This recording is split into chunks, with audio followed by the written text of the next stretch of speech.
Well, Oliver Stone. Heaven and Earth is your third movie about Vietnam. And when I interviewed you 2 years ago, you said that you would do this trilogy. And how do you feel now? What is your feeling now? Did you still have demons about Vietnam to exorcise? No, I feel very, very happy to have, and privileged to have been able to complete this cycle. And very rarely do you not only fight in a war, but you live through it, and then you get a chance to make your own story, which I did in Platoon. And then that was a miracle, that there was such a success. And then on top of that, I was able, I think through that experience, to grow as a human being, to reach out, to become, to try things I never would have thought I was capable of doing, like doing the story of Ron Kovic in a wheelchair, or the story of a Vietnamese woman, a peasant woman. I never would have dreamed as a young man that I had that ability. And I think the only way I could do Heaven and Earth was because I had done Platoon and Born on 4th of July. So it's a natural yeah, I never set out to do 3 movies. They just one film led into the other. And the crazy thing is that a guy that lived in a real war, as you did, you know, you keep doing movies about war. So you, in a way, even if it's a fake war, you keep recreating the horror of the war. I don't set out to do that. I think that suffering, the movie is about suffering, which is true all over the world. It can happen in peacetime. What I find remarkable about this woman is that she suffered, but she was able to conquer her suffering by changing. Through the power of change, she learned the power of the heart and the soul, the power of compassion. She also was anchored in her faith, which was a very strong Buddhist faith. So through the movie, I'm also trying to explain what Buddhism means to her and her spirituality. She is a remarkable woman because she played how many roles in life? She's a peasant, she's a spy for the Viet Cong, she's tortured, she's raped, she's a housemaid, she's the mistress to a rich man, she's a black market street beggar, and then she's a prostitute, and she becomes an American housewife, and the mother of 3 children. 3 sons from 3 different men. It's a saga it's story. It's an amazing yeah, story. It's a beautiful. She had a roulette wheel. And you have a beautiful sequence at when she's in the field, and is the first helicopter comes. It's the first moment of the horror, and it's beautiful. And how can you stand keeping yourself in the war? Well, let's say I couldn't I couldn't finish the war until I had gone back and experienced it from the other side and see what they went through, because they were victims in many ways of what we did. We used to kill people like Lily, young Vietnamese women. You were in the front line. I was in the infantry. Right? Did you kill people? Yes, I did. I didn't kill, as far as I know, I didn't kill people like Lily because I dealt with that issue in Platoon. I tried not to, I tried to save those people's lives, but it was a very complex and tricky moral situation. So people like Lily suffered a lot, and it was important for me to practice compassion by going back to Vietnam and trying to tell a story through the victim's eyes. Can you stop for a second? It's very hot. Yes. Don't you see this sweat here? Yeah. You don't see it? Yeah, you're actually not. Okay, let me take off the jacket. Yeah, sure. Let's stop 1 second. I'm not going to take it off. Like Tommy Lee Jones' character, have you ever felt this killer sensation in yourself? Sure. I think that's why part of the reason I did the role. I mean, I made the man complex because I think that he loves Lely, but he also hates her. There's this attraction and repulsion. He's reaching out for an Oriental woman, and he's very tender at times, and then he can't help himself. There's another side of hatred for and a racism, ethnocentricity against the Vietnamese. So it's an interesting paradox that I saw in many Americans. And do you think there is a way out? I mean, a man can get rid of his guilt? Well, this is an issue that's personal and subjective. In my case, I think yes. But I think that some people, like the Tommy Lee Jones character, are blocked up in ways that they can't even understand. There were so many suicides among American Vietnam veterans, so many suicides. after the war, that I think the movie starts to look at that with some complexity and show that not everybody's war is over when it's over. You go back home and you have a second war at home. Yeah. Lily too has another war. But there is at the same time a very sensitive love story, because for a man, he looks for salvation, for peace in the woman. Can a woman be a salvation? I think that you can't look for salvation necessarily in a partner. I think that you have to find the principle in yourself that the partner brings out in you, and that can bring you a balance. So Tommy Lee, in a way, needs a woman to balance out his strong masculine side. And I think that Lee has a similar problem, because she has very bad relationships with men in the movie. And the monk tells her that you have much man hate in you, and you will never have a man until you conquer this hatred. So that's part of the reason for the last scene, is that she calls and she asks forgiveness, and she's very tender to Tommy Lee in that scene, and she forgives him the crimes that he has committed against her. So ultimately it's a movie about forgiving your enemy, really, and about be vulnerable, being compassionate. And it's a very compassionate movie. Yeah. And in our last interview, you talked about to be vulnerable, that to be vulnerable was a weakness, that you hated to. Do you think the same? Do you still think the same? I think that I've gotten used to it because I've been exposed to it more.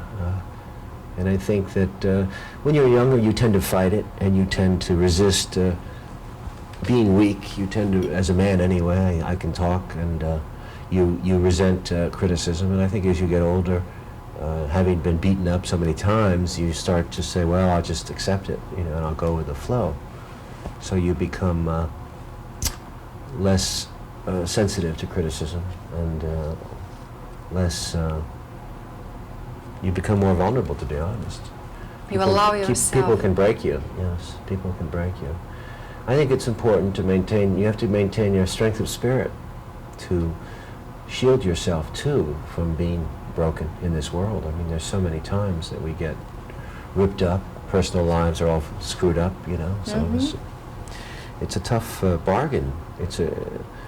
Strength of spirit is good. I'm not saying that you should be fragile. I'm saying that you're vulnerable, but you shouldn't break. You've got to be vulnerable, but you have to maintain your strength of spirit. It's interesting because you're known as a tough guy, and for this kind of man, women are weaker. But in this movie, the women character is the stronger. She's stronger than he is. Right? Well, I think that's often the case. I think that men who are very powerful on their surface or on the exterior are sometimes very fragile inside, and they break much easier than people know. Certainly that happened with the Vietnam veterans, because many of them went over there and performed their duties very well. They were very heroic. And then they came home, and they had problems they never expected to have here. Problems of suicide and despair. And they allowed things to happen to their minds in Vietnam, and they never recovered. Many suicides among the veterans, in American veterans, way above the national average. And I think this woman is also very strong because she has the ability to change. She plays all these different roles through the course of the movie, and her saving grace is her ability to go with not to resist, but to go with what's given to her, to accept it, and to make the best use of it that she can. She's a tremendous survivor. I mean, a woman who from a small village in Vietnam, who can't even read practically, ends up writing these 2 books and becoming a worldwide author, and living through 3 different men, 3 different children, 3 wars. This is an amazing story. And it's interesting because you are known as there's a lack of roles for women in your films, and this time you wrote and you directed a movie from the point of view of a woman. Was that an answer? Not really, no. I did it because the time was right for me to do it. I think there's validity in the criticism that I only had done masculine-oriented films. But I feel that it was good for me to do this movie to get in touch with the feminine principles that Lei Lee has and showed me, and it makes me whole, more complete. I think that... you understand women more now? Of course I do, because if you make a movie about them, you spend more time with them. That's not to say I ever will understand any other human being particularly well. Everybody's a mystery. Everybody's different. And yet there are similar qualities. I think I understand more about my own feminine principles inside me, my yin and yang. You dedicated Wall Street to your father, and now you dedicated Heaven and Earth to your mother. Yeah. Why? Well, my mother, not only did she give me birth, but she took me to the movies a lot and gave me an inspiration and gave me a lot of imagination. She's a wonderfully rich mother, full of imagination and life and spirit. And she always wanted me to make a love story, a great love story, and she loved Gone with the Wind and wanted me to make Gone with the Wind again. But I was never able to. This is the closest I can get. But it is a love story, although it's different than most love stories. So I decided to dedicate it to her. And in the movie, talking about love, Tommy Lee Jones's character says what he really needs is an Oriental wife. Yeah. What about you? What do you think about this? Well, I think many men go to the Orient because they've had, let's say, disastrous relationships with Caucasian women or Western women, so that they look towards the East, towards a more submissive woman, or a woman who has a different set of spiritual values. So I think that goes on quite a bit. I think that's the reason he's out there looking for an Oriental wife. I mean, that's not the first man to do that. But what do Oriental women have that the American women don't have? Well, I think, as I said, I think they have generally a more submissive nature. And I also think they have an older cultural tradition of 3,000–4,000 years now of, Chinese thought, culture, and Buddhism. This is something that a man, it's good for a man to have this? Not all men. Certain men, it might be right. I'm not, you're talking about me? No, I have many friends who are Western women and many friends who are Oriental women. I've been fairly balanced. I appreciate Oriental women. I think that they're special. But I appreciate Brazilian women and French women, and even American women. Every kind of woman, okay. You said that you would like to have the Red Lantern system in your family. So, it's that right? Is that your dream? No comment. Come on. No comment. Lots of women. No, I want to know. You want to know about women. I want to know about men. I think is this every man's dream? Well, the concept of marriage is a tough one. It's a tough concept for me, and I think for many men. I'm not so sure it works all the time. I think it's a Catholic tradition or matriarchal tradition. I don't. Let's say in the Orient and in Islam and in African cultures, which is pretty much the majority of the world, that marriage is not a particularly popular concept. It's more of a Christian, Western Judeo-Christian tradition. So marriage is much more limited as a popular institution than you might think. And there's a reason for that. There's a reason. Is it an economic reason or what? It's partly economic, but I think it's also to do with the way of the world. The natural way of the world is not to make laws and restrictions to keep people into patterns that might be destructive or neurotic. I see. And do you deal with the conflict, heaven and earth, idealism and practicality, and gods, demons? How do you deal with being in between? Well, I think that's what she's saying. Buddhism is the middle path. Buddhism is also a non-duality. It's not to see things as dualities, not as good or bad or east or west, but there's a flow to life and a flux, a change. Life is always change.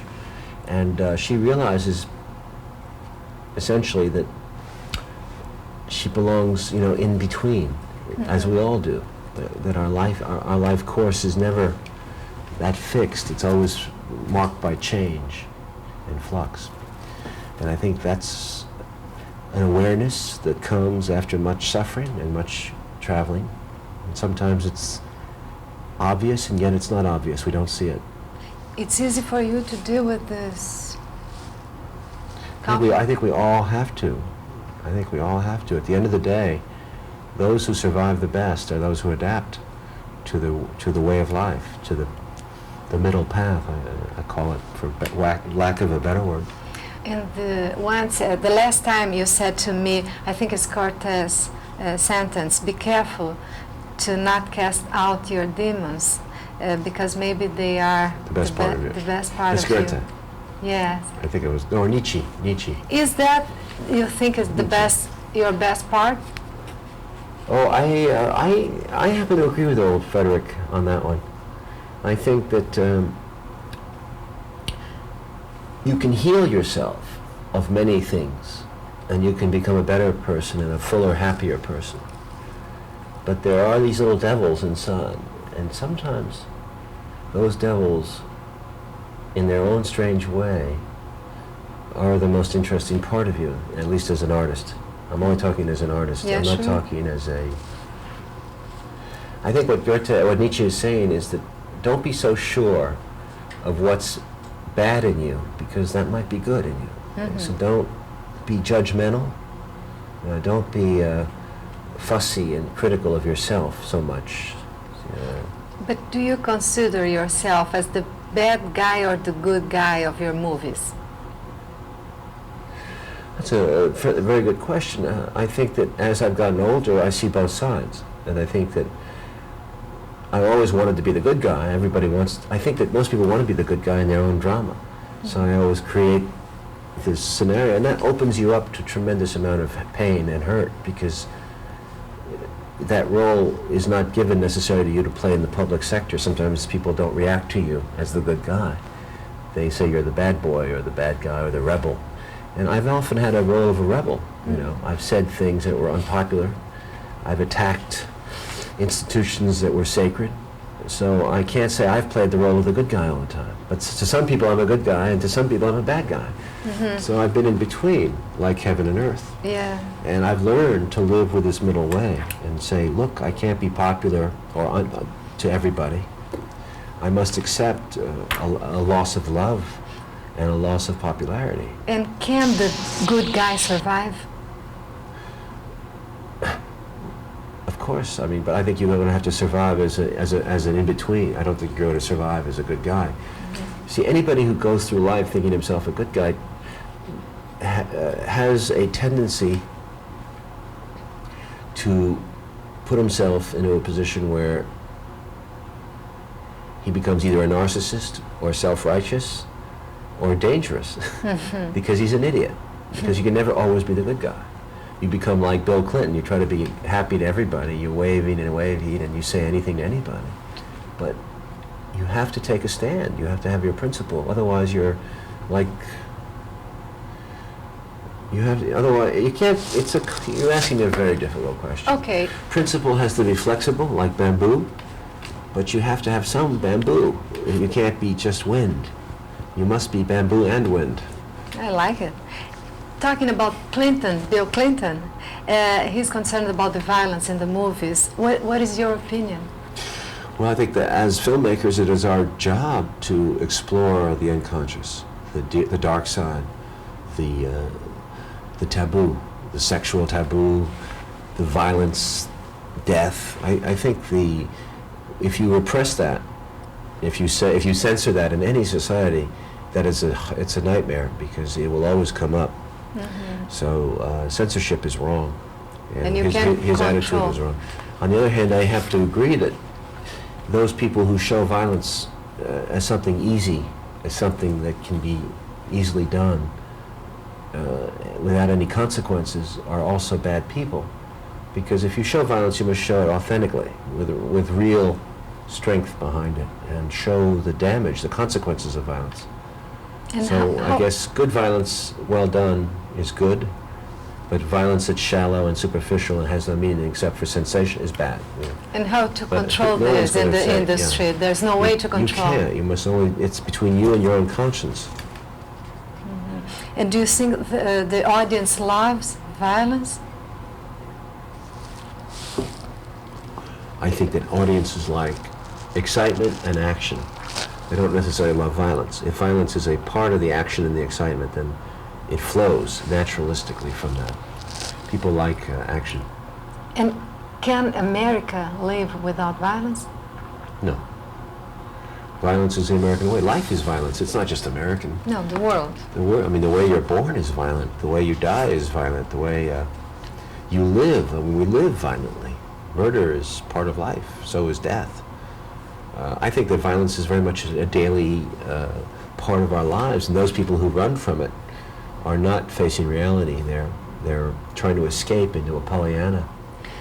You said that you have much anger inside of you, and is anger what moves you? No, I said that anger is a part of you as a negative thing.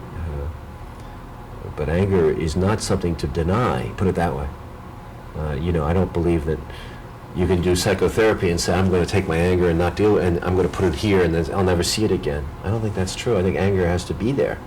It's part of your life. But find a way to transform it into creative work. I take a lot of my anger and put it into movie energy. Your next project is about Panama. And what moves you to there? What headed you to this project? I've always been fascinated by the Noriega story. It's a great modern parable of the Caribbean and the pirate world of America. And I want to treat this somewhat in a humorous way, have some fun with it. It's a great character, Tony Noriega. I like him. And I think there's things there that we just saw the surface of events, you know. We didn't see underneath. And would you still do a movie about Vietnam? Sure, yeah. Another one? I don't know why people get so turned off by it. They made so many Westerns. Why do people say, you know, I think people respond to what moves them. And if they see something well done, they'll go. I think that those people who criticize me for making a third Vietnam film are sourpusses. You know, they have a problem with Vietnam because America lost it. So a lot of the American critics don't like to see that, you know, but they're silly. They allow us to make Westerns, and the Indians lost, but the Indians, you know, got very tired of seeing Westerns. So now what do we have to do, make every Westerns of the Indian wins? It's silly. In other words, it's politically correct or not. Who cares? Well, you don't care about being politically correct. I think you should do movies about people that are real and true and exciting. That's all I've got. You don't have this kind of worry.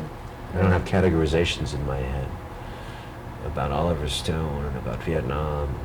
I'm so bored with that. I am so bored with it. Well, if I'm not a Vietnam freak, I'm a conspiracy buff. If I'm not a conspiracy buff, I can't get out of the 60s. I mean, these are silly ways to demonize somebody. Yeah. No labels, right? Labels. No Let's more get labels. rid, no more labels. Thank you very much Appreciate it. for this interview. I think I have a meeting now that they're waiting for me. Yeah, I know. So that's it. That's it, my doctor. Thank you very much. You see, you enjoyed after all. Yes, I did. Yeah. After I stopped sweating. Thank you, Oliver.